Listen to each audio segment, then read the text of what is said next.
Dober večer, dragi prijateljice, prijatelji.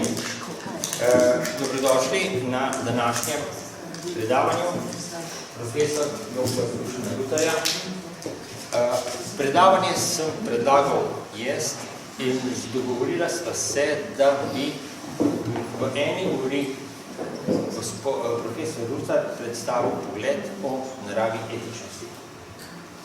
Kako bo on to predstavil, boste videli, glede na to, da poznam nekaj njegovih predavanj, ki so dostopna na YouTubeu, pričakujem, da bo predavanje izvajano. Profesor Rutar, mikrofon je vaš. Hvala. Hvala lepa. Ja. Tole bomo malo ugasnili. Ja, prosim, ja. Bože konferenci. To, kar boste slišali, bo dejansko izzivalno, ne glede na to, ali se boste čutili izzvane ali ne. Jaz seveda ne moram vedeti, kaj je za vas izzivalno, kaj je za vsakoga od vas izzivalno. Vidim vas prvič v življenju in se s tem sploh ne ukvarjam. To je moja stvar, da ugotovim, kaj je izzivalno. To, o čemer bom govoril, je izzivalno samo po sebi. Izzivalno je v nekem smislu, ki je univerzalen oziroma absoluten. Ne bomo se ukvarjali s tem, kaj je univerzalno in kaj je absolutno, kako vemo, da je lahko nekaj izzivalno ali absolutno, ker to ni naš namen. Ukvarjali se bomo, oziroma posvetili se bomo eni sami ideji in to je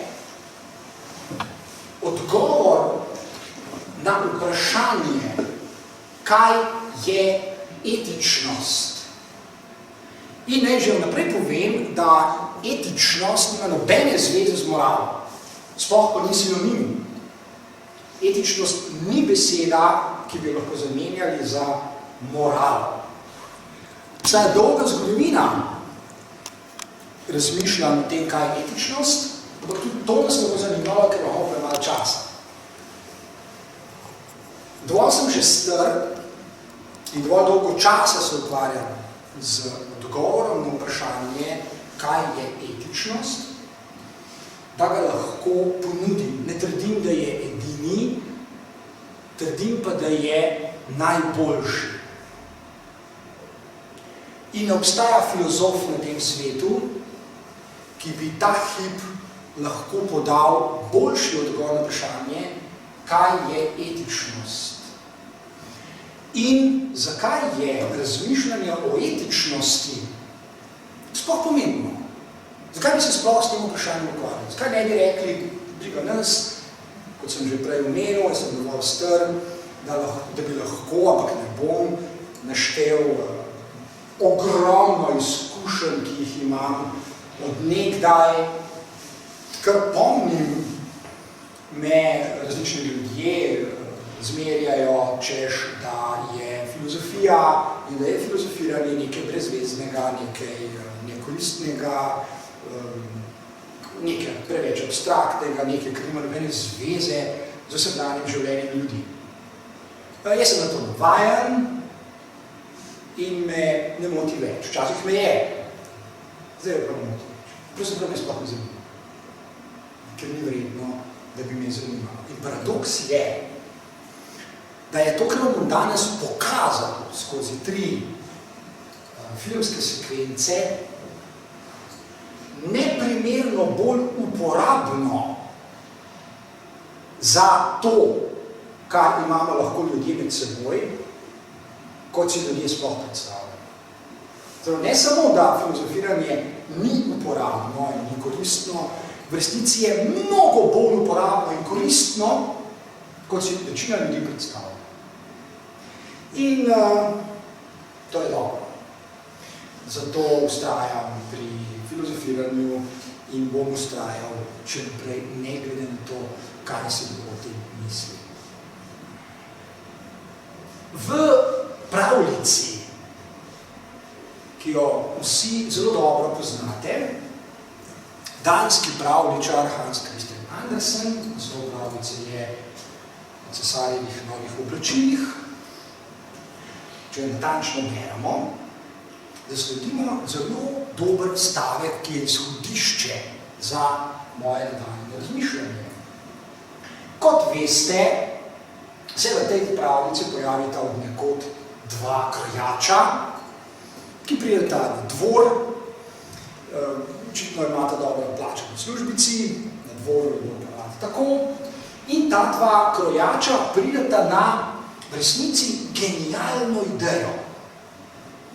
Veste, da rečeta, oziroma razglasita, da vsakdo, ki bi trdil, da cesar nima na sebi čudovitih, lepih, novih oblačil, kakor se pač podaja cesarju, da je to vsak tak človek neumen.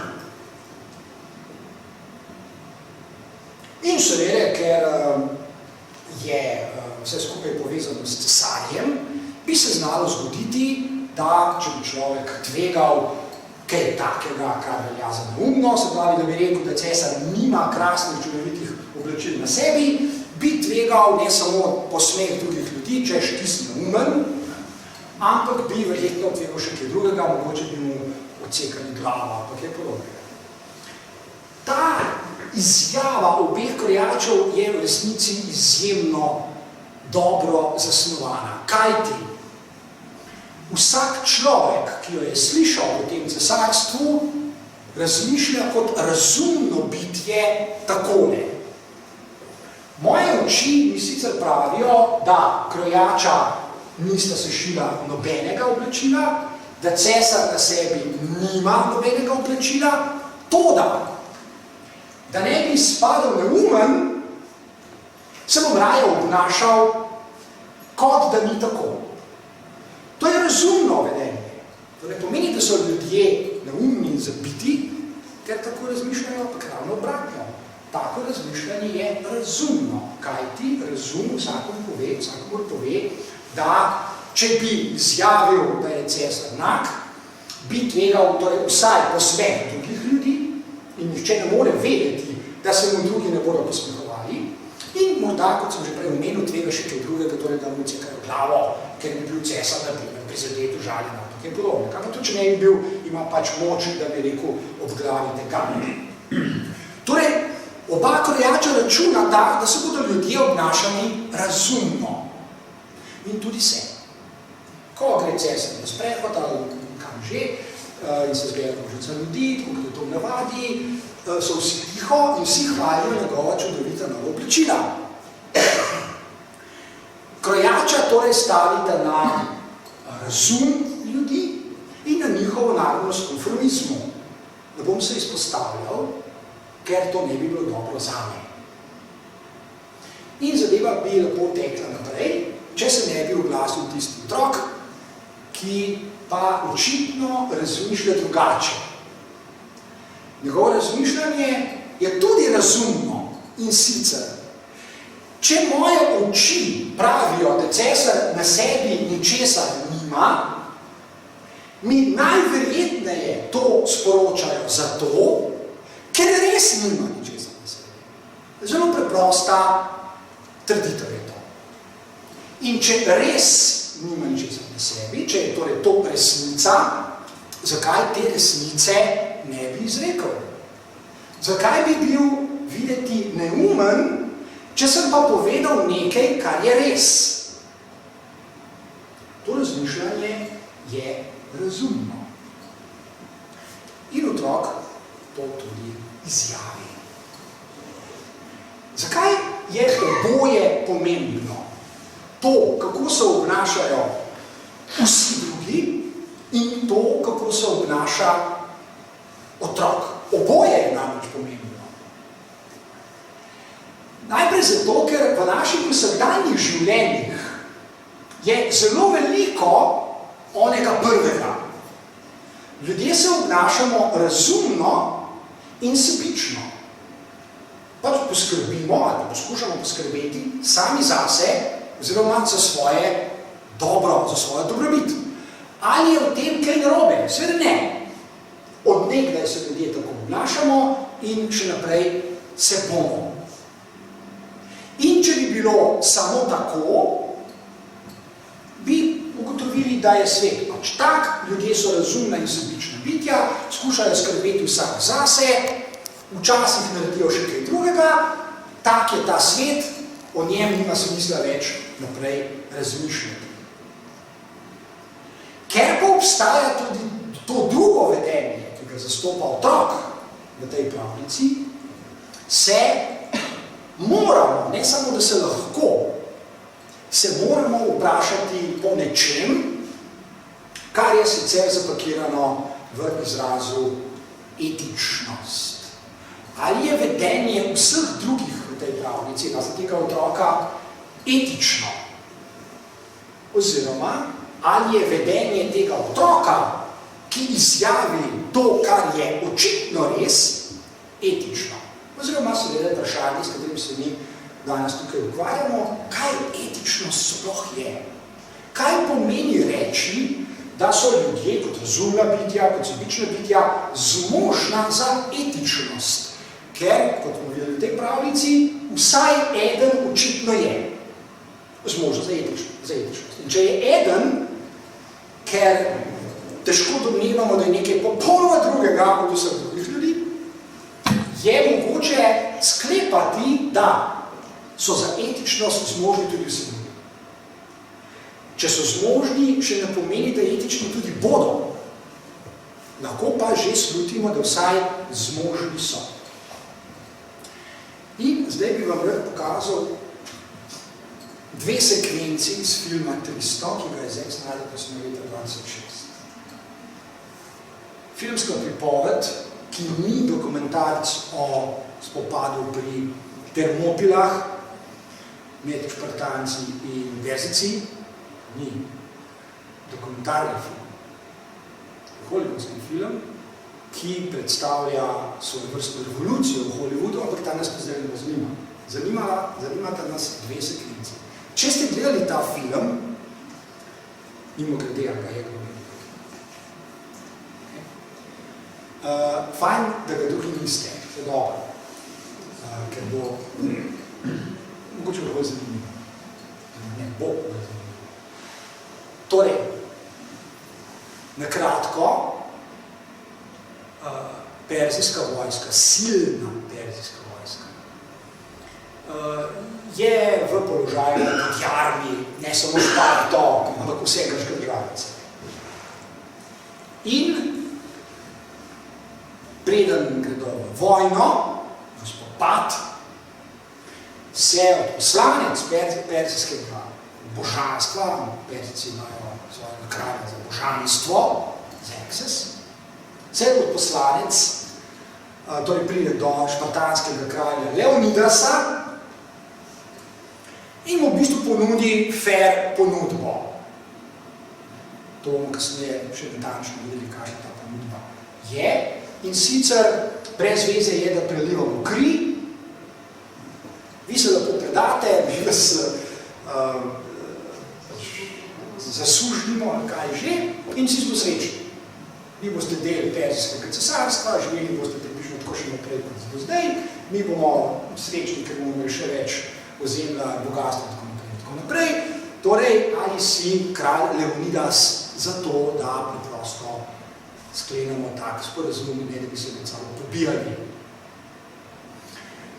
Po tedanjih pravilih mora kralj, ne mora odločati sam. Ne mora. Prvič mora spoštovati zakone, ki vladajo v tisti državi, v Šparti. Kar pomeni, da mora vprašati svet starcev, da bi to na parlament, recimo, ali sme v vojsko, oziroma ali naj gre, ali ne, ali kaj naj naredi.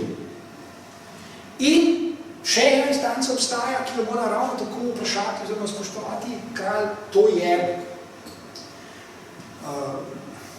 ponavadi je to instanco zastopila najstnica, ki je živela v jami, se zadevala s kakšnimi hrapi in potem v transu sporočala ljudem, kaj smejo, kaj ne smejo, to je orak. Torej, kralj mora vprašati orakelj, kaj narediti, in svet starcev. In v tem primeru in ena in druga instanca reče nič vojne. Zakoni to pripovedujejo, sploh se pa žetev bliža, treba bo pšenico, mi rabimo ljudi na poljih, nič vojne. In tukaj vidimo zdaj prvo sekvenco, ki jo bi rad pokazal, torej zvečer, po noči, na levi je kralj Leonidas, na desni njegova žena. Kralj je nemiren, ne more spati in razmišlja, kaj naj stori. Žena se zbudi in ga vpraša, kaj ga tare, kaj se dogaja. In kralj ji reče,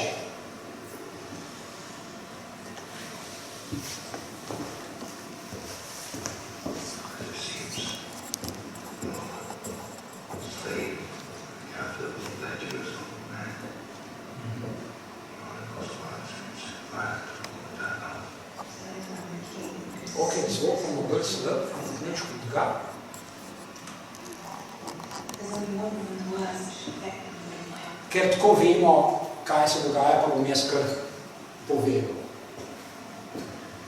Kralj reče svoji ženi, zakon mi prepoveduje, da bi šel v vojno.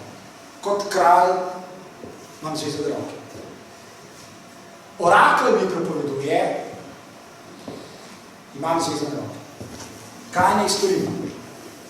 In žena mu najprej reče, zdaj, če so že glih pri oraklju, ki je ženskega spola, v tem primeru, če že kakšno žensko poslušaš, bolj bi kvečemu svojo ženo mora poslušati. Ne eno na pol pijano najstnico, ki se zadeva sklapi in nekaj govi. Ampak dobro, to je ena stvar.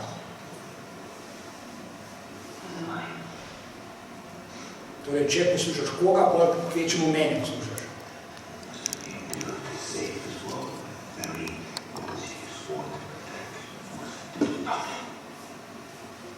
Zdaj pravi zakona, ne?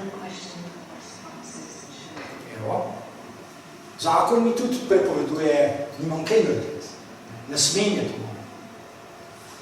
Zdaj pride na vrsto nekaj, kar ima neposredno zvezo z etičnostjo.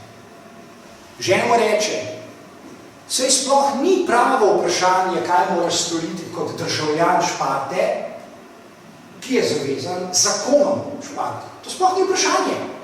Treba je kaj spoštovati. Ravno tako ni vprašanje, kaj moraš storiti kot kralj v odnosu do oraklja. Saj se ve, kaj tradicija narekuje in tako naprej. Saj imamo kaj sprašovati. Lahko pa si zastaviš eno vprašanje, ne kot kralj, ne kot državljan Šparte, ampak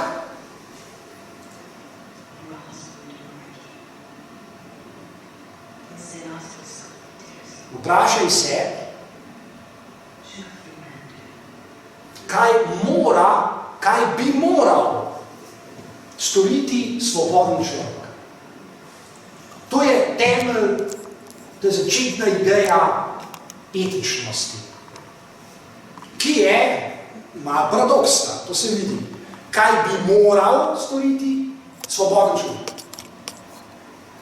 Svoboden človek ni tisti, ki dela, kar hoče, kar se mu zdi. Svoboden človek dela tisto, kar mora. Ampak očitno je, da če je kralj zavezan zakonom države in tradiciji oziroma oraklju, kaj mu ostane, če razmišlja kot svoboden človek? Kaj bi moral storiti? Ne kaj lahko, kaj se mu zdi, kaj bi rad, kakšen je njegov interes in tako dalje, tako kot običajno, pa če se v danem življenju razmišljamo. Podobno kot v pravljici o cesarjevih dveh oblačilih. Moja želja je taka, moj interes je tak, moj motiv je tak, bla, bla, bla, bla, bla, bla, to se zanima. To je bene zveze svoboda. Svoboda človeškega bitja je nečemu zavezana. Svoboden človek mora nekaj storiti.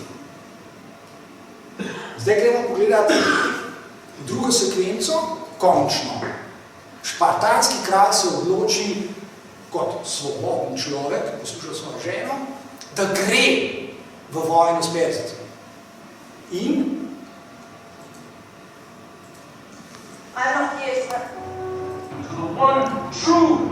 to je špartanski kralj. And congratulations! Surely have turned calamity to victory. To je zdaj tisti ključni trenutek. Tukaj noter je 300 špartanskih vojakov. To je kralj Leonidas, odposlanec Perzicov, okrog je pa 1 milijon vojakov Perzicov. Absolutno je jasno, da ta peščica na desni ne more preživeti na noben način. Preprosto je Perzicov preveč. Zato je dobro slediti temu, kar bomo videli v nadaljevanju. Zelo natančno. To, kar boste zdaj slišali, je v bistvu filmski povzetek Kantove kritike praktične ljubezni. Despite your insufferable arrogance, the God King has come to admire Spartan valor and fighting spirit. Will make a mighty ally. Torej najprej malo laskanje. Ste krasni vojaki, čudoviti, dobro se borite, mi vas pravzaprav spoštujemo, čeprav ste nam prizadeli precej rani in pobili ste precej naših vojakov, bla, bla, bla in tako naprej. Naš kralj, ta edini pravi in tako naprej. Xerxes vas pravzaprav občuduje in spoštuje kot vojake, kot državljane in tako naprej. In vam pravzaprav ponuja spravo, ponuja vam dogovor, če lahko tako rečem. Dogovor vam ponuja. In tale gospod tukaj v ospredju, on je izdajalec.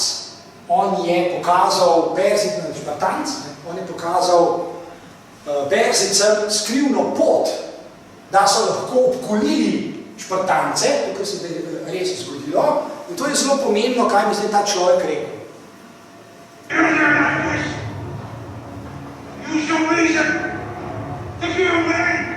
Ta človek, ki je sicer izdal sodržavljane, se sklicuje na razum. Uporablja razum, bodi razumen. Misli na svoje može, teh 300 zadnjih. Zelo zanimiva povezava, ki jo ljudje v svojem življenju, v svojih življenjih zelo dobro poznajo, ko se sklicujemo na razum. Ko želimo nekaj narediti razumno in se sklicujemo tudi na razum, ko pritiskamo na druge, naj bodo razumni. Ampak to nima mene zvezi z etičnostjo. Thank you! Listen to your fellow priest. He can attest to the divine one's generosity. Nadaljevanje. Poslušaj ga, Efialtes. Poslušaj ga. On ve, on je izdajalec, sem bil plačan za to, da jih je izdal. On ve, kako držljiv je perzijski kralj. Seveda, sem bil plačan, jasno da ve, bil dobro plačan. Torej, bil dobro plačan za izdajo in zdaj se sklicuje na razum. In slavlja svojega kralja. Despite your several insults, despite your horrid blasphemies, the Lord of hosts is prepared to forgive all, and more, to reward your service. Evo. Ne glede na to, kaj vse se je zgodilo, on je pravi kralj, on je vladar vsega. On je pripravljen, je sam sposoben odpustiti vse, kar se je prej zgodilo, vse mrtve, ki ste jih pobili in tako naprej, in nagraditi your service. Se pravi, če boste postali podložniki, če boste služili temu edinemu pravemu kralju, boste tudi vi bogato nagrajeni. In tudi pove, kako bodo nagrajeni. fight for your lands. Keep them. Borite se za svojo zemljo, za svojo državo, za svojo domovino. Ja, ohranite jo, imeli jo boste še naprej. Nič vam ne bomo vzeli. You fight for Sparta. She will be wealthier and more powerful than ever before. Borite se za svojo domovino Šparto. Super! Še bogatejša in še močnejša bo, kot je že znotraj perzijskega cesarstva. You fight for your kingship. You will be proclaimed warlord of all Greece. Boriš se, da boš še naprej kralj. Super! Ne samo, da boš še naprej kralj. Tak, edini pravi kralj te bo razglasil za vladarja vseh Grkov, ne samo Šparte. Se pravi, answerable only to the one true master of the world. Odgovoren boš samo enemu pravemu vladarju sveta, ki je on. Zdaj, ta podoba kralja ni naključna. Filmska podoba, gotovo da Xerxes pred 2500 leti ni tako razgledal. Seveda ne. To je sodoben metroseksualc, utelešenje sodobnega, recimo, moškega, vitkega, zdravega, mišičastega, kar hočete. Sodobnega človeka, ki je edini pravi vladar tega sveta. In ti, Leonidas, boš odgovoren samo njemu, nobenemu drugemu. Vse to ti ponuja ta kralj. Leonidas, your victory will be complete. Tvoja zmaga, čeprav nisi zmagal, bo popolna. To je ponudba, ki se ji razumen človek ne bi mogel odpovedati. Mislim, da je to popolnoma jasno. If you but lay down your arms and kneel to holy Xerxes. In vse, kar moraš narediti, je, da odvržeš orožje in poklepiš. To je vse. Ena sama gest, stala te bo pol minuti. Samo poklekni in s tem priznaj, da je sveti Xerxes edini pravi vladar, da mu boš odložen, še naprej boš kralj, Šparta bo močnejša kot kadarkoli, bogatejša, bla, bla, bla, gor in dol in tako dalje. To je vse, kar moraš narediti. Kaj pravi razum? Razum pravi itak. Kaj je to? Drobna gest. In vse bo fajn. Če bi Leonidas to storil, potem bi se zgodilo natanko to, kar se je zgodilo v cesarjevih novih oblačilih. Lahko bi računal, da bodo vsi drugi ljudje, kot razumna in sebična bitja, njegovo gesto razumeli, jo odobravali, jo sprejeli in vsi smo srečni. In o etičnosti ne bi niti govorili, ne bi bilo niti ideje etičnosti, bi bila bi popolnoma nesmiselna. V takem vesolju ideje etičnosti sploh ne bi bilo.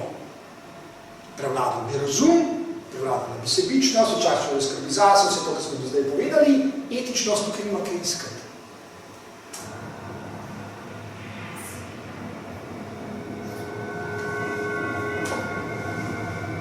Kaj se zgodi?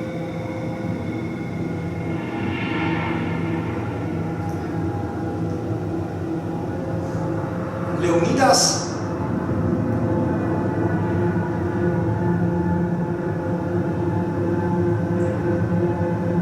se spomni, ko je bil mladenič. It's been more than 30 years since the wolf in the winter cold. Kot mladenič je moral za prestop v svet odraslih skozi tako imenovani iniciacijski obred. Iniciacijski obred, vemo, obstajajo različni iniciacijski obredi, pač pomenijo nekakšno preizkušnjo, ki ki jo mora mladenič opraviti tako, kot je predvideno, in če jo opravi, ga sprejmejo v svet odraslih. In on se zdaj spomni, ko je bil sam 30 let nazaj mladenič in se je spopadal, to je seveda prispodoba z nalogo, ki jo v tem primeru predstavlja pač ta zvelina, ki jo mora premagati. And now, as there, it's not fear that grips him, but in restlessness, a heightened sense of things. Obstaja občutek, o katerem zdaj govori kraljev Midas, ki ga Immanuel Kant imenuje etični občutek.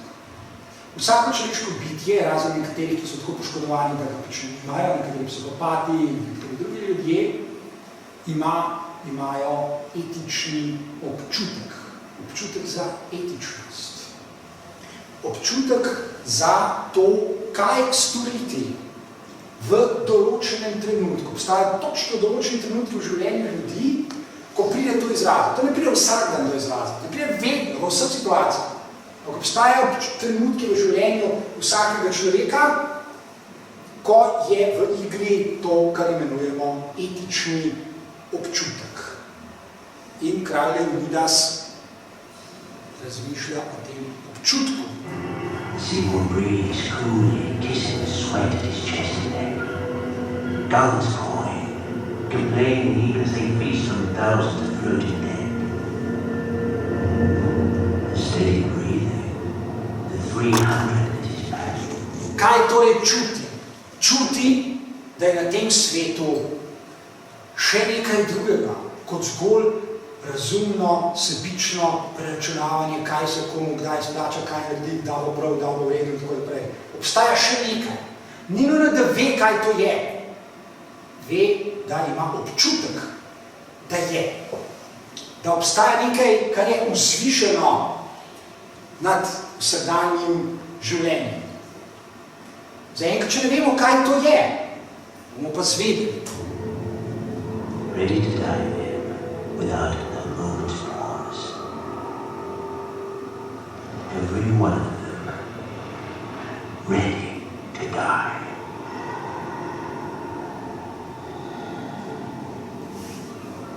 Njegovi soborci so pripravljeni umreti za njega. On to ve. In oni vejo, in vejo, da on ve. Helmet is stifling.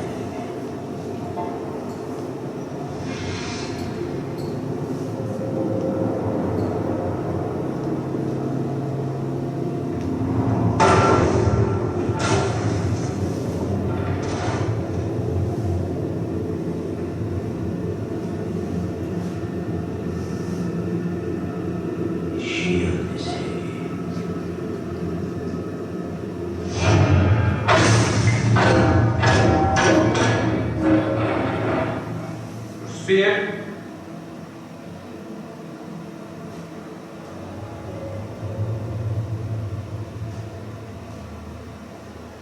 You there, with the office.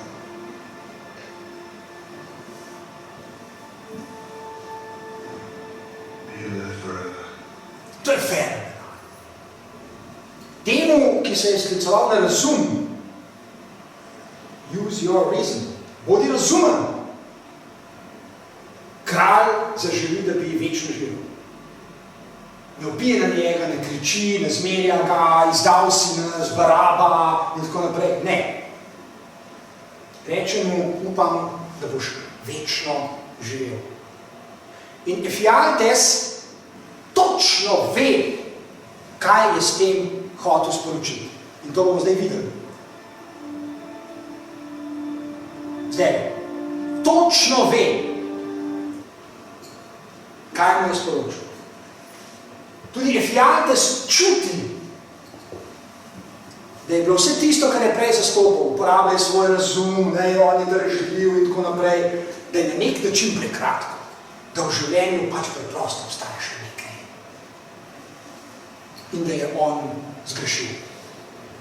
Ephialtes namreč. Your spear.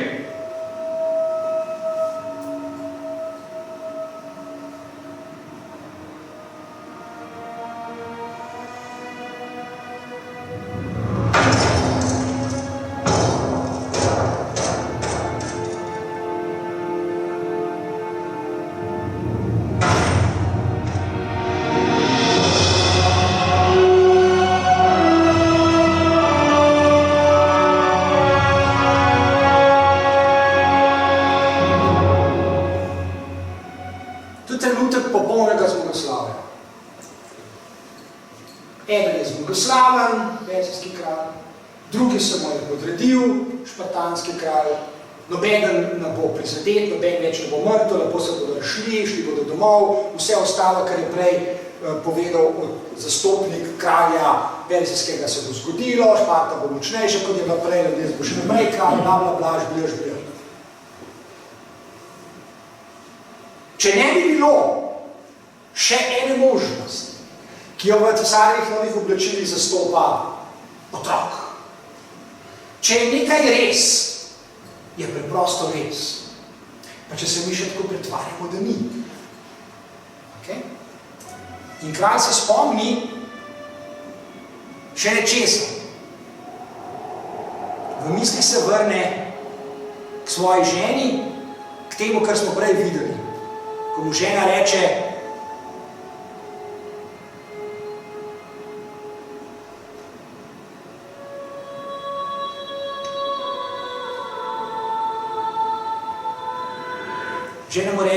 zastavi si eno samo vprašanje. Kaj bi moral storiti svoboden človek? Kaj bi moral ti storiti kot svoboden človek? Ja, si kralj, si državljan Šparte, si moj mož. To smo že obdelali. Kaj bi moral storiti kot svoboden človek? In odgovor?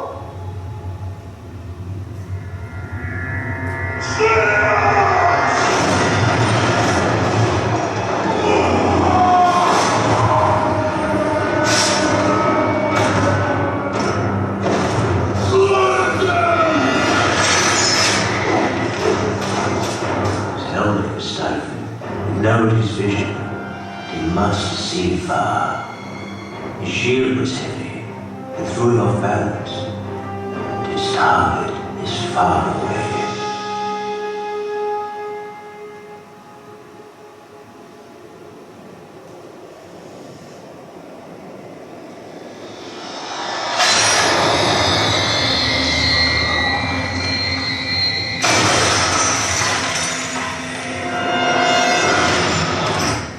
Vse pobirati, jasno.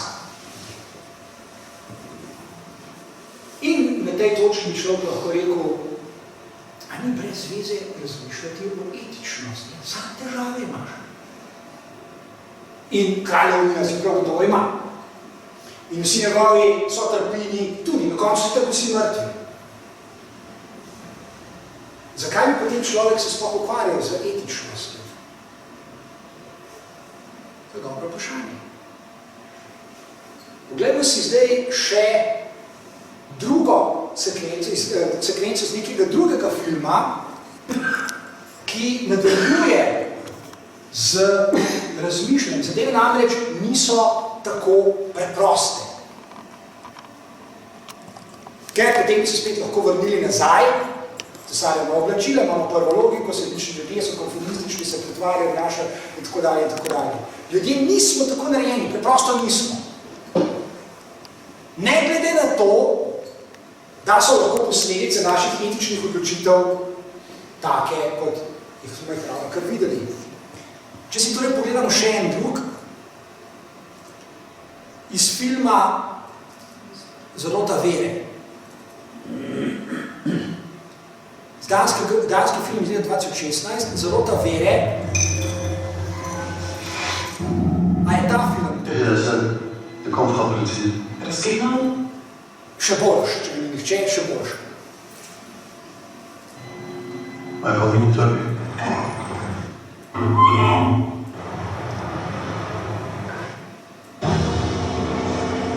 Hvem ser styrt ofte sig? Nažalost imamo pod napisal, pa se znamo tudi dansko, če treba.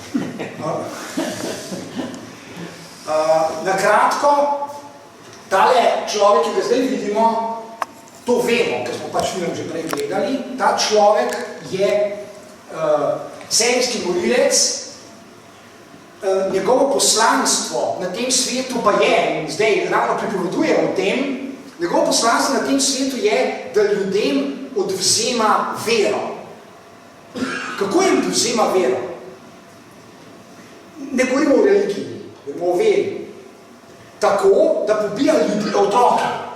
Pobija otroke, pač ljudem, da bi jih prizadel. On zastopa čisto zlo. On je zastopnik zla. In to bo tudi povedal v tem dogovoru, ki mu bomo sledili. On pove, jaz sem zastopnik Satana na tem svetu, jaz sem zastopnik zla in ljudem odvzemam vero. Na njegov sogovornik, če lahko rečem, je... For det ikke en av hans sønner, eller mange sønner. Vi er hans soldater, kan man si. Je detektiv, ki ga lovi, ki za njim in zdaj na koncu, sta se srečala. Tam bomo videli, sta še dva otroka, ki jo namerava ta zastopnik zla ubiti. Pomembno je, da ta detektiv skrajno depresiven človek. Skozi celoten film vidimo, da je ciničen, v nič ne verjame, vse mu je brez veze, pravzaprav se vleče skozi življenje, sicer opravlja svoj poklic, obvisli, ampak je utelešen cinizem. Ravno nasprotno od tega, kar smo prej videli pri Leonidasu, nobenega vzvišenega občutka v življenju, ni življenje brezvezno, kratko, polno muk, težav, trivialnosti, rutin, bla, bla, bla, zakaj bi človek sploh živel, tako naprej. Skratka, on je čisti cinik. On je čisti cinik, oni drugi pa zastopnik zla. In zdaj se srečam.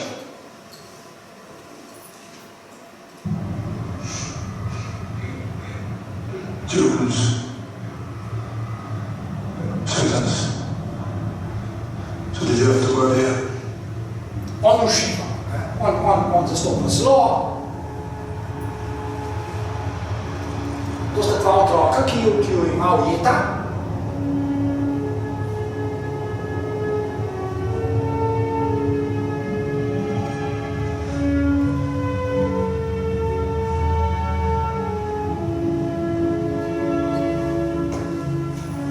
To zdaj se nazaj razlaga, ko je njegova mama, ko je bil še otrok, je ubil svojo mamo.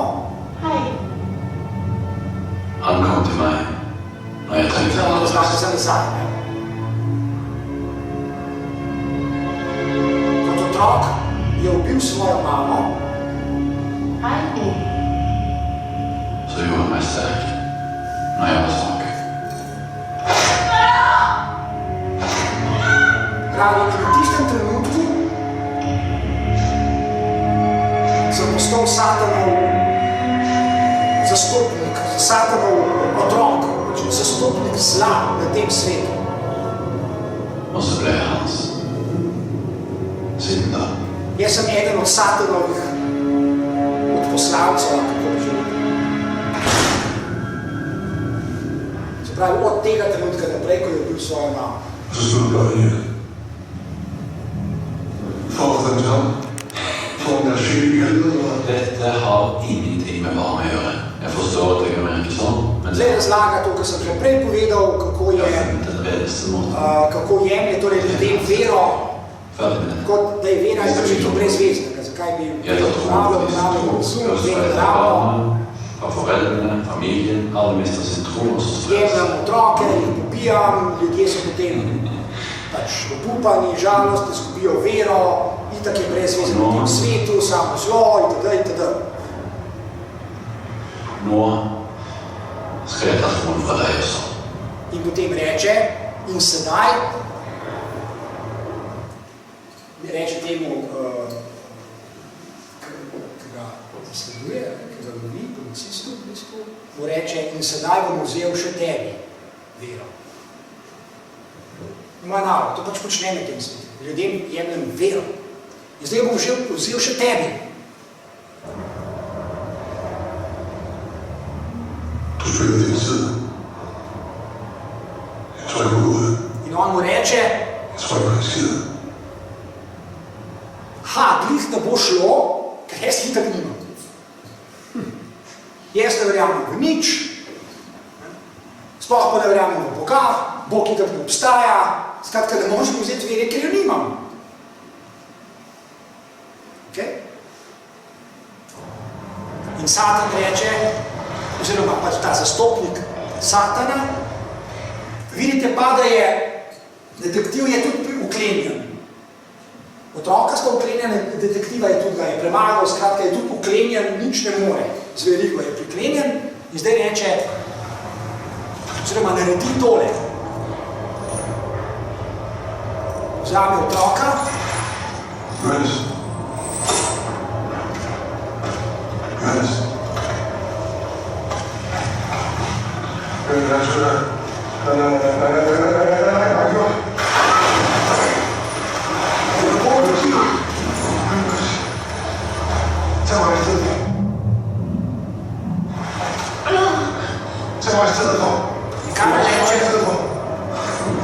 Ta detektiv, čisto utelešenje cinizma, ki je ravno kar rekel, ne možeš vzeti vere, ker itak nimam. Ne verjamem v Boga. Ne verjamem v nič. Zdaj pravi, ne naredi tega, kar se očitno namerava zgoditi, vzemi raje mene na mesto njega. Ubij raje mene. Torej se ponudi kot človek, ki ravno verjame v nekaj. Verjame, da je zmožen storiti nekaj dobrega, čeprav bi zaradi tega sam plačal najvišjo ceno, da bi rešil tega otroka. V tem smislu je naslov filma zares dober, Zarota vere. In s tem se povezuje z tem, če smo pregovorili, z občutkom za etičnost. V resnici je samo malo ljudi na tem svetu, ki so tako poškodovani, da niso zmožni za etičnost. Vsi drugi ljudje so zmožni. Tudi če tega nikoli ne naredijo, so zmožni. Pravimo, da je zmožnost za etičnost v človekovi naravi. Zakaj vsi ljudje vsak dan tega ne počnejo? To je drugo vprašanje, to me zdaj ne zanima. Zanima je samo zmožnost. Zdaj pa, če ste še pri volji, pa če imamo še čas, bi si pogledali še tretjo. A imamo? Oziroma, če želite. Ok. Bi si pogledali še tretji, ker tako fajn lepo zaokroži to, kar sem hotel povedati. To je iz filma, ki je ena najlepših pravljic ever, kot je rekel Stephen King, Fauno Labyrinth. A je ta film to gledal? Tudi dobro gledal, to je fajn. Bo za vas nekaj novega. Tudi ta iz leta 2006. Fauno Labyrinth je pravljica. Pravljica, v katerem nastopa deklica. Deklica je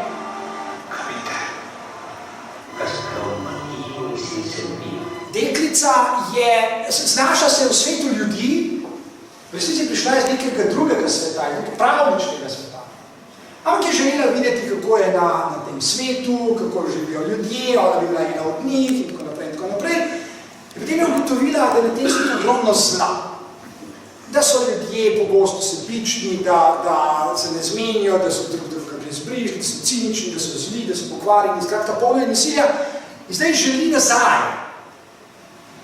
v tisti svet, odkud je prišla. In želja se ji bo izpolnila, vendar pojavi se pan, mitološko bitje, in reče, da mora izpolniti 3 naloge, da bi se nek portal v drugi svet odprl. In to se mora zgoditi do tega dne, ko bo polna luna, do polnoči. Če teh 3 nalog ne reši, se portal ne bo nikoli več odprl, ker bi se enkrat se odpre in bo pač večno morala živeti oziroma do konca svojega življenja v tem svetu, v svetu ljudi. Prva naloga ni pomembna, druga naloga ni pomembna, obe rešiti, kot je treba, zdaj tretja naloga. Tretja naloga zveni natanko takole. Prelita, malo enigmatično zveni. prelita mora biti kri nedolžnega. Ko bo prelita kri nedolžnega, na tisti dan, ko bo polna luna, se bo portal odprl in ona bo lahko odšla tja, kamor želi oditi. V svet, kjer ste oče in mati, tako da je pač prišla. Deklica v resnici ne ve, kako to nalogo rešiti na ustrezen način. Ker je malo dejansko metaforično, malo je čudna, ne vemo čisto tačno, kaj to zdaj pomeni, da je treba preliti kri nedolžnega. Ne vemo čisto tančno, imamo pa spontan refleks, s katerim se navezujemo na cesarjeva oblačila.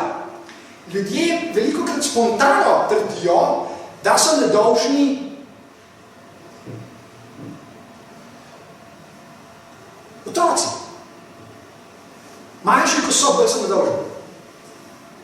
Tak refleks imamo ljudje. Otroci so nedolžni, dojenčki so nedolžni, še niso pokvarjeni, svet še ni pokvarjen, niso še postali sredični zli in tako naprej. In zdi se, da je to prava pot, kar pomeni ravno enega dojenčka, prelita mora biti kri nedolžnega in ona pa lahko odšla v Ofelije in v drugi svet. In dejansko se dojenček tudi pojavi.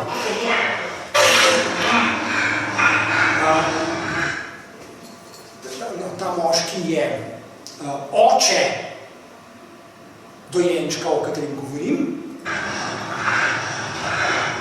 On je oče, ona je mati od une deklice Ofelije na tem svetu in tega dojenčka. Vendar je ta njen soprog, ki je očin od une deklice Ofelije, v bistvu je, v filmu to dobro prikazano, v bistvu je fašist.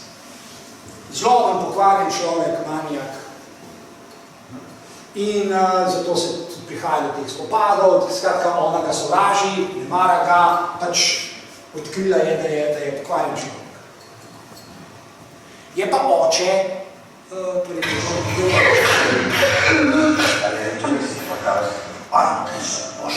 evo, to je pan,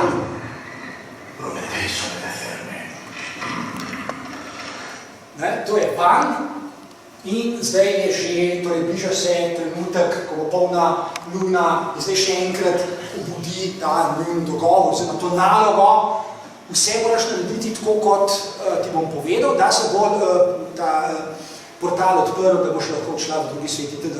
Torej, kaj to je? Brez vprašanj moraš narediti to. To je tvoja zadnja priložnost.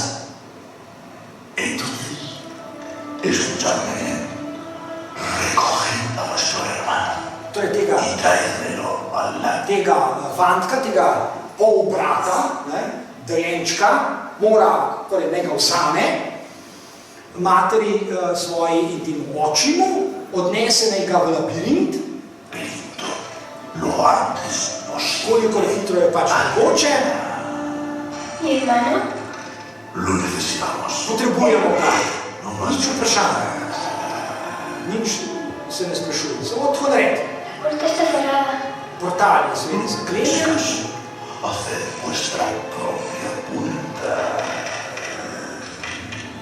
Ja, ta vrata je padla nekaj. Ok, ko bomo naredili. Dojenčka dobi, gre v labirint, ampak ta očin, ki je oče od tega dojenčka, gre se njo.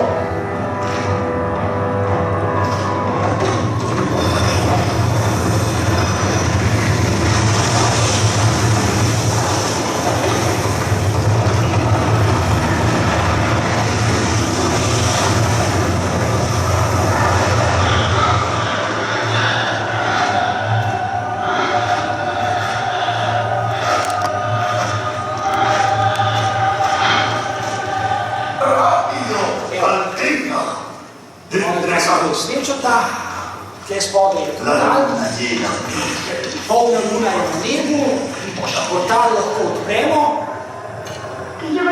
Kaj imaš v roki?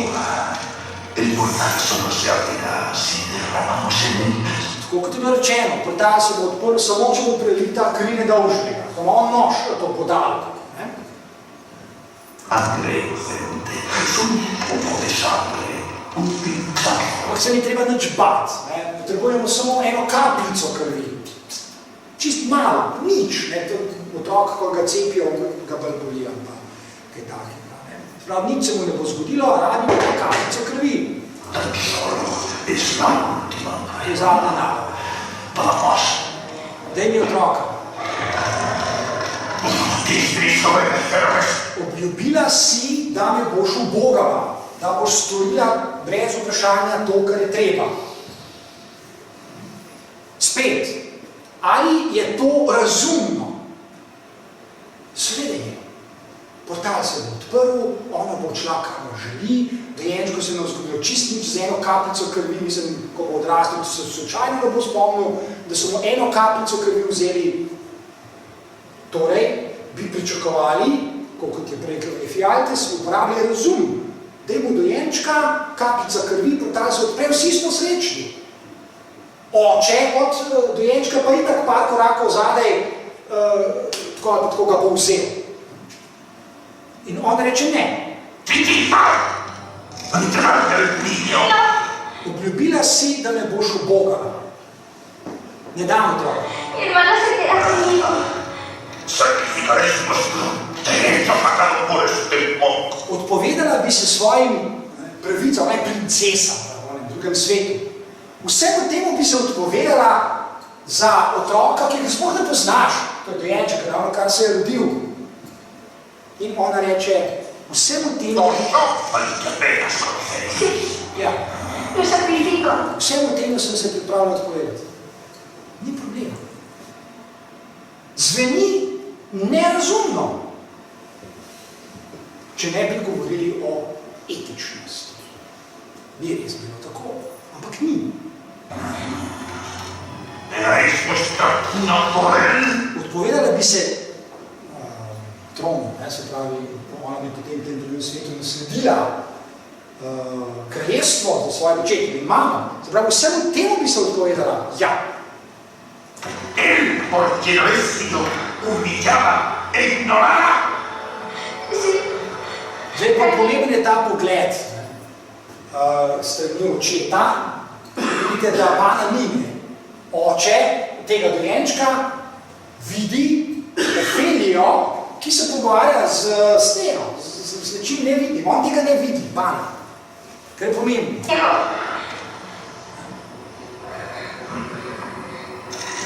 Hágase pues vuestra voluntad. Da, pogled, to je fenomenal, ta kamera je dobra. Kot želiš vaše visočanstvo. Če je taka tvoja želja, ok, v redu, on bo vzel dojenčka in vsega bo konec.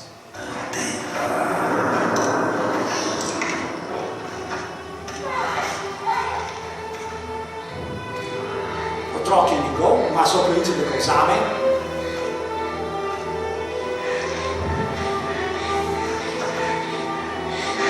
Ker je zloben,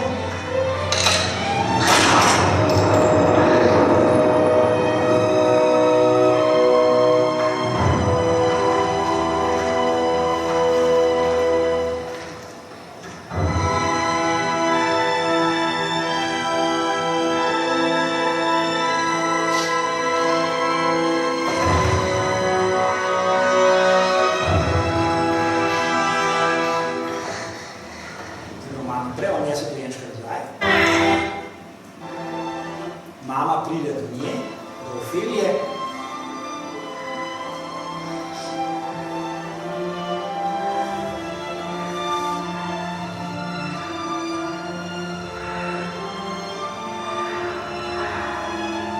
Kaj se zgodi?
zgodi se to, kar je samo jedro etičnosti. Na ravni empiričnih dejstev, ja, portal se je odprl. Zakaj? Ker je bila prelita kri nedolžnega. Kdo je v resnici nedolžen? Ne oni dojenček. Ofelija je nedolžna. Vendar Ofelija ni bila že vse življenje nedolžna, da je bila potem prelita kri nedolžnega in se je portal odprl. Malo bolj zapleteno je. Ona je svojo odločitvijo, da dojenček pogled ostane z njo, samo sebe naredila nedolžno. S to gesto se je ona spremenila. Ta njena gesta je bila nedolžna. In zato se je portal odprl.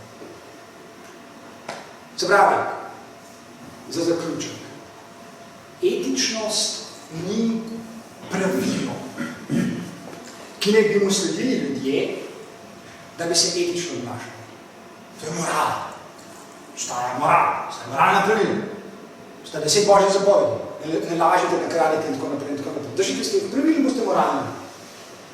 Etičnost je zmožnost človeškega bitja za preobrazbo samega sebe. Etično je zato tisto dejanje, s katerim človek odgovori na vprašanje, kaj je etično, in njegov odgovor na to vprašanje za nazaj spremeni samo naravo etičnih dejanj. Se pravi, etičnost pomeni, da človek najprej nekaj naredi, potem pa za nazaj ugotovi, da je bilo njegovo dejanje etično. Zato ni mogoče vnaprej povedati, katera dejanja so etična, katera niso. Človek je v tem smislu kot bitje, ki je zmožno za etičnost, kreativno bitje, je ustvarjalno bitje. Izumi, dobesedno ustvari novo dejanje, ki na drugačen način razporedi karte. Se pravi, na nov način da ljudem misliti, kaj je prav in kaj ni, kaj treba narediti in kaj ne, kaj je v življenju tisto, kar je več nad vsakdanjim razumom, trivialnostmi, rutinskimi praksami in tako dalje in tako dalje. Vsako tako dejanje na novo da misliti. Zbravi, etične dejanja so izzivalne in provokativne za druge ljudi par excellence. Še ne, ko se zgodijo, so ljudje, ko zvejo za nje, šokirani in začnejo razmišljati, kaj je etično, kaj ne, kaj je njihova dolžnost, da naredijo v tem življenju, a je to, kar počnejo, res vse, kar je treba početi in tako dalje. Začnejo razmišljati o tem, kar je rekla kraljica Leonidasu, pomisli, kaj bi moral storiti kot svobodni človek. Ne, kaj hočeš, kaj želiš, kaj te ljubi, kaj se ti ne da, kakšni so tvoji geni, kaj ne da, tako naprej. Kaj bi moral? Se pravi, obstaja vzvišena dolžnost, ki ima človeško bitje na tem svetu, imenuje se etičnost. In zdaj sam še za konec, za piko na i, ko sem bil še študent, se mi zdi, pred mnogimi leti, sem slišal za eno zgodbo, to je bil stari Jugoslaviji. Ne spomnim se več, da je to bilo kjerga leta, nekje verjetno v 80 letih je bilo, ko so v njeno so se eni srditi spopadi, mislim, da je bilo vse skupaj nekje v Vojvodini, nekaj takega, med drugo svetovno vojno, v njeni so se spopadi, prepiri, dialogi, namreč zgodilo se je tole. Nekdo je predlagal, da bi nekemu nemškemu vojaku postavili spomenik. Eni vasi, Vojvodini. In seveda popolnoma noro, da postavlja nemškemu vojaku, nacistu, spomenik, recimo v Jugoslaviji. Ampak, treba je bilo pogledati natančno, detaljno, zakaj je do tega predloga sploh prišlo. Zgodba je tale. Nekje med drugo svetovno vojno, ne vem katerega leta, 43, vseeno, so v tisti vasi, v tistem kraju, Nemci ustrelili nekaj talcev, domorodci. Med temi talci je bil tudi ta nemški vojak, ki smo nekateri hoteli postaviti spomenik. Zakaj? Kaj se je zgodilo? Oficir, nemški, ko so ostali strelski vod, talci so pred zidom, je med tem, da ukaže streljanje. Ukaz je bil, da pač nemški vojaki streljajo, na kar eden, ta, ki je bil postavil spomenik, dvigne roko in reče, da ne bo. Da on ne bo streljal teh talcev. Na kar nemški vojak da na izbiro. Ali streljaš, ali pa se postavi v vrsto med te talce. In ta nemški vojak se je postavil v vrsto talcev in se je umrl. Ali bi bilo upravičeno, da mu postavijo vaščani tiste vasi spomenik? Če meni vprašate, da. Ne vem, kaj se je potem zgodilo, ne vem, ali mu ta spomenik danes stoji tam ali ne, ampak če bi meni kdo kaj vprašal, seveda me ni, bi mu postavili spomenik.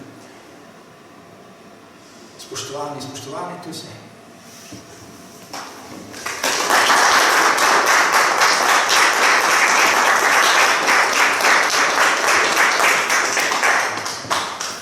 Hvala lepa.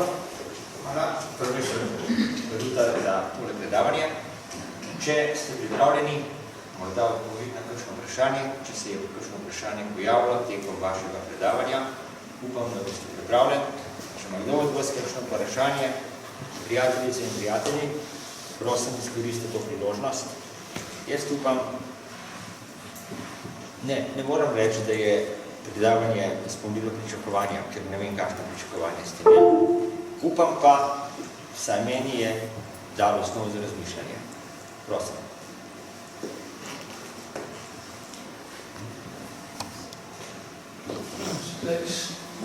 Škofjeloškega Rotary kluba sicer. Nekako, ko človek razmišlja, kaj pravzaprav človekovi naravi dogaja, ka vendarle nekako razmišljanje pripelje k evoluciji. Zdi se ti, da smo se tudi neke svoje, bi rekel, moralne zakone, navade, reakcije in tako naprej pravzaprav ljudje dobili počasi skozi neke genetske zapise in tako naprej. Etično se pojavi očitno že zelo zgodaj. Prej ste omenili stare Grke, spomnimo se recimo, ne vem, da so Grki zelo veliko razmišljajo o etičnosti, kot takem je pogledal recimo drama vprašanje Antigone recimo in podobno. In tukaj mi pa zdaj nekaj zmanjka niti. Vse, kar se je pojavilo skozi evolucijo, se je pojavilo zaradi tega, ker je pač to človeku bilo koristno, ker je za človeško vrsto to kazalo na nek način, na neko optimalno učinkovitost. Kje pa tukaj etičnost? Kot neko čudno, bi rekel, božje seme pride, ali pa kot da ni tukaj. To je super vprašanje, ki neposredno izhaja iz številnih pripomb, ki smo jih prej slišali, in tudi mojih komentarjev. Če bi bilo to vse, se pravi evolucija, genom, preživetje in tako naprej, če bi bilo to vse, potem bi držalo vse tisto, kar je povezano s ta prvo zgodbo. Uporabljamo razum, smo tako kot roboti, preračunamo, kaj se nam splača, da bomo gene prenesli naprej, itd. Ampak že tukaj se postavi recimo ena čist drobna zadrega nastane. Namreč, za to, da ljudje prenesemo gene naprej, potrebujemo 20 let življenja, prenesemo naprej toliko genov, da recimo se reproduciramo, se pravi mi dva ženo, dva otroka, gremo srečno, življenjska doba, recimo v času tam pred 50 000 leti, je bila prvič tako dolga, da sploh nastanejo stari starši. predtem so ljudje živeli pač 25 let v prejšnjega, ne?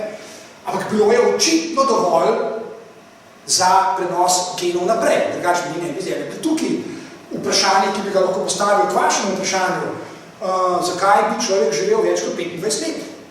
Zakaj bi čakal 50, 60, 70, 80, 90, pol postaneš dementen, Alzheimer, pa še kar se opetamo življenja? Kje pa je? Kaj evolucija na delu ni? Mi vemo iz evolucije, številne živali umrejo, lososi, itd. V trenutku, ko oddajo svoj genom. Poginejo, upravili so svoje. Zdaj, če vprašate, če nekaj parafraziram to, kar smo videli, če vprašate evolucijo, bi evolucija rekla, ja, uporabljajte razum. 20-25 let puna kama, prinesel si gene naprej, nimaš več kaj početi, si useless. Očitno ni tako. Kaj se je zgodilo? V določenem trenutku se je ljudem povečala masa možganov, ki ima svojo evolucijsko vrednost, ampak ne gremo zdaj v to, se je povečala dovolj, da smo, ali pa so naši predniki, začeli uporabljati nekaj, kar imenujemo simbolni sistemi. Zdaj, zmožnost za razmišljanje in zmožnost za metakognicijo. Zmožnost za razmišljanje o razmišljanju. To, kar smo prej slišali, je čisti presežek nad to neposredno evolucijsko nalogo, ki jo ima človeško bitje. Zmožnost za metakognicijo ali, po domače rečeno, vi ste imeli stare Grke, zmožnost za filozofijo. Gene sem prinesel naprej, fajn, kaj pa zdaj naslednjih 50 let počnem, recimo bi lahko rekel Sokrat, on je imel 3 otroke, dovolj, jaz sem svoje naredil, kaj pa zdaj, filozofiram. Ali ima to kakšno neposredno evolucijsko funkcijo? Ne, nima. Je pa možna. Zato sem jaz ves čas danes govoril o zmožnosti za etiko. Lahko bi rekel zmožnost za filozofijo, zmožnost za metakognicijo. Ali ima to neposredno nujno preživeti na funkcijo? Seveda nima. Pojavila se je kot čisti presežek. Lahko bi šli v detajle, v zelo podrobne, celo bizarne detajle, naprimer, zakaj ljudje potrebujemo, čisto v zvezi z evolucijsko, torej z preživetjem, to, kar danes imenujemo razum.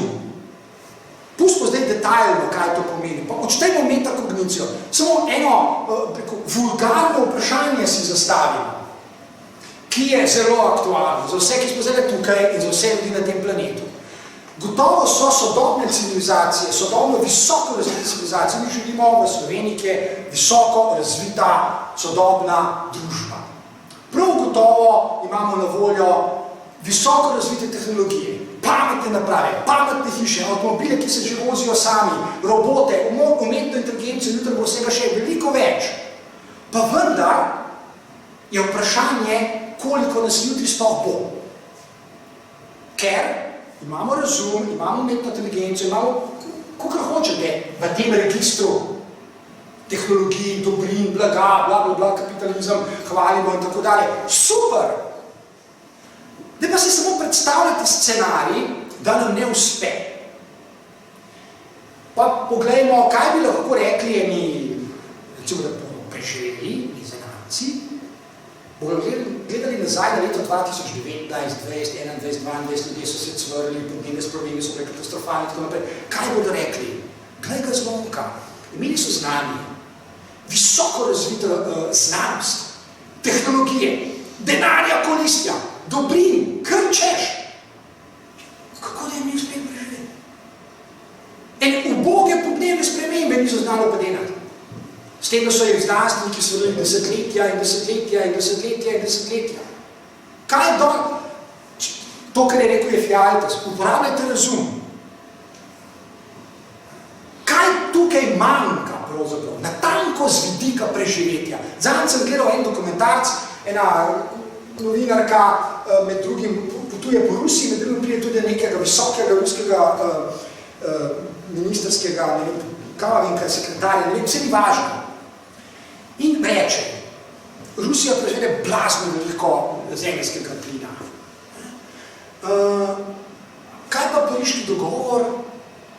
In on reče z nasmehom na ustih, pravi, draga gospa, mi še držimo pariškega dogovora kot šus. uničili z dol pade, pa kako?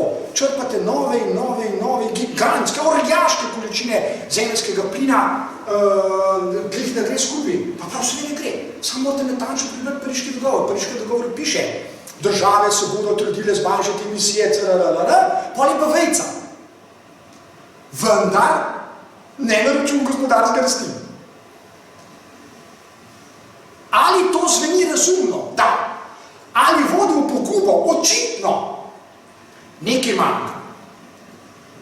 In če gremo gledati z drugega zornega kota, filozofskega, psihološkega, neuroznanstvenega, kognitivnega in tako dalje, kje smo ljudje očitno šibki? Na razvoju tehnologij že ne. Na razvoju znanosti tudi ne. Kapitalizem je produktiven, da se nam že meša.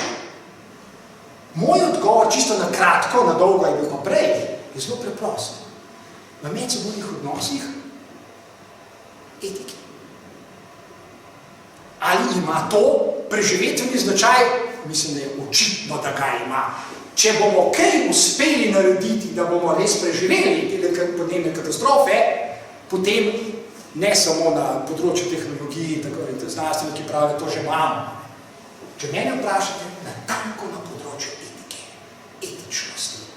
Kaj nam danes pravijo najstniki tam na cestah? Naslavljajo se na nas, starci, zavozili ste. Kakorkoli obrnete ste zavozili. Nekaj ste spregledali.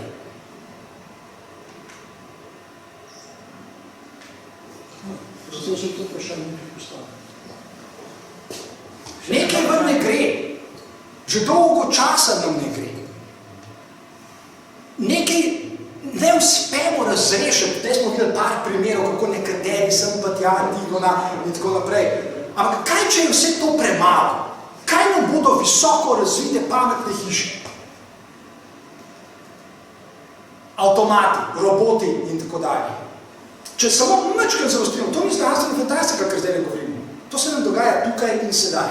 Nekateri scenariji so tako grozljivi, da jih ne upam niti pogledati. Pa rečemo, da so zgrešeni. Ok, prav, nimam problema s tem. Ampak jaz vam vsak dan opraviti z mladimi ljudmi, z pacienti in tako naprej, ker sem analitik, obstaja že v literaturi, se pojavlja, veste, en nov izraz. Mi vsi smo do nedavnega poznali izraz posttraumatski stres. Prva svetovna vojna, druga vietnamska vojna, tako naprej. Vemo, kaj je posttraumatski. A veste, kaj zdaj obstaja? Predtraumatski stres. Predtraumatski, nekateri ljudje, nekateri znanstveniki, vrhunski znanstveniki, fiziki in drugi, ki so ukvarjali s podnebnimi spremembami, so v takem stresu, ker imajo pač dovolj podatkov, da vejo, kaj nas čaka, da iščejo pomoč terapeutov, psihologov, psihiatrov in tako dalje. Ko se travma še pravzaprav niti zgodila ni. Predtraumatski stres, no izraz. Tukaj nam nekaj kot človeštvo enostavno ne ratuje glih najboljš. Z vidika evolucije, preživeti in tako naprej. Jaz ne tudi namenih težav, veste, če mi kdo reče, ali je upisano v tkanino vesolja, da človeštvo sploh mora preživeti. Kje pa to piše, da mora? Mogoče smo bolj slepa ulica, evolucijsko vzeto. Pač nismo vzeli še lekcij z področja etičnosti, pa še kakšne druge mogoče ne, in ali zaslužimo, da preživimo? Ne. Dobro. Hvala. Še kakšno vprašanje? Če ne, se bom še enkrat zahvalil profesor Luterju za predavanje. Upam, da se bomo še kdaj srečali. Hvala lepa, če me boste pa še. Jaz se bomo, mogoče pa tudi sicer, če bo naključje tako.